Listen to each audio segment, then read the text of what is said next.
Install the power system. Install the DC charging control board. Mount the circuit board protection cover. Mount the power system protection cover. Install the first power module.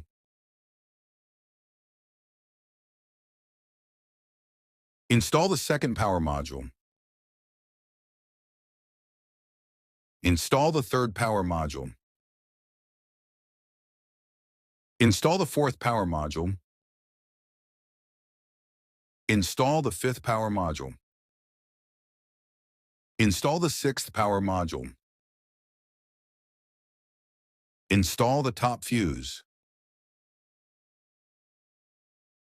Install the bottom fuse.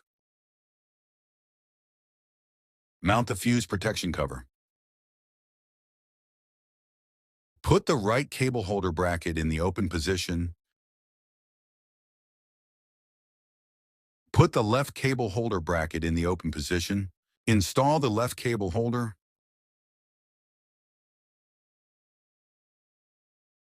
Install the right cable holder.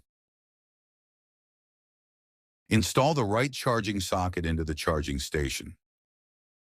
Install the left charging socket into the charging station. Congratulations.